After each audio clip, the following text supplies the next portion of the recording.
नमस्कार दोस्तों, आज फिर मैं आपके लिए ज्ञान से भरी एक कहानी लेकर आया हूँ।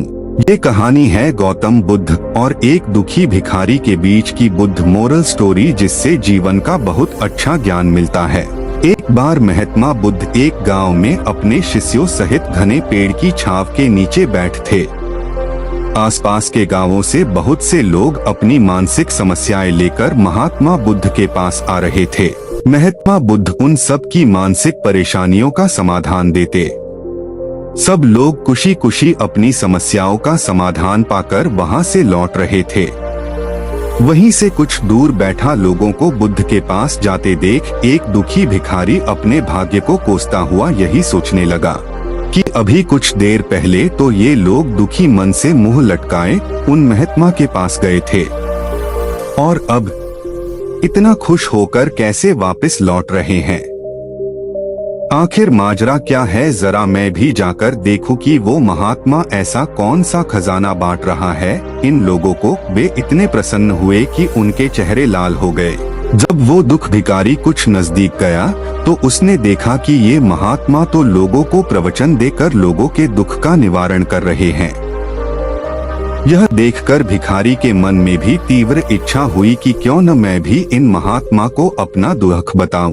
मुझे भी अपने दुख का समाधान अवश्य मिलेगा। बस फिर क्या था, समाधान पाने की लालसा लिए भिखारी महात्मा बुद्ध के सामने पहुंचा और हाथ जोड़कर प्रणाम करते हुए बोला, हे महात्मा बुद्ध, मैं भी लोगों की मदद करना चाहता हूँ।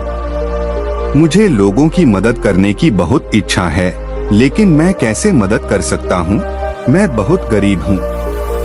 मेरे पास न तो पैसे हैं और न ही कोई ऐसी चीज जिससे मैं किसी की मदद कर सकूं। मैं कोशिश करने पर भी किसी की मदद नहीं कर सकता। मुझे भगवान ने इतना गरीब क्यों बनाया? हे महात्मा, मुझ पर कुछ कृपा करो। इतना बोलते हुए भिखारी रोने लगा। महात्मा बुद्ध बोले, आप बहुत अज्ञानी हैं, क्योंकि आप अभी तक इस भ्रम में जी रहे हो कि तुम्हारे पास कुछ नहीं, जबकि दूसरों को कुछ देने के लिए तुम्हारे पास बहुत कुछ है। तुम बिना धन और वस्तु के भी दूसरों की मदद कर सकते हो। तुम्हारे पास जुबान है जिससे तुम मीठे शब्द बोलकर किसी के दुखी चेहरे पर मुस्कान ला सकते हो। इन्हीं शब्दों की ताकत से तुम किसी के भी टूटते हौसलों को फिर से मजबूत कर सकते हो।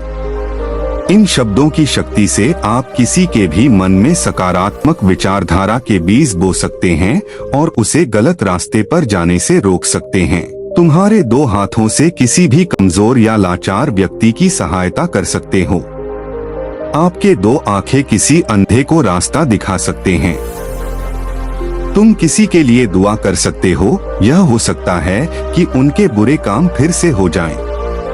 आप किसी के अच्छे स्वास्थ्य की कामना कर सकते हैं, लेकिन अज्ञानतावश तुम अब तक इस बात को समझ नहीं पाए और इस भ्रम में अब तक जीते रहे कि तुम्हारे पास मदद करने के लिए कुछ नहीं।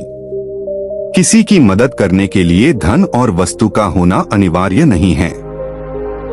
बिना धन और वस्तु के भी हम कई प्रकार से लोगों की मदद कर सकते हैं।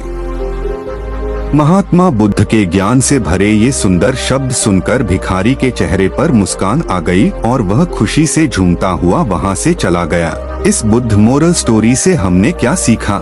दोस्तों, महात्मा बुद्ध की इन बातों से बहुत कुछ सीखा गया। आजकल बहुत से लोग यह सोचकर दुखी होते हैं कि मेरे पास ये नहीं है, बल्कि जो आपके पास है उसी में संतुष्ट रहना सीखें और बिना मतलब के लोगों की मदद करें। इन्हीं से आपको परम सुख की प्राप्ति होगी। तो दोस्तों, यह बुद्ध मोरल स्टोरी आपको कैसी लगी जरूर बताना।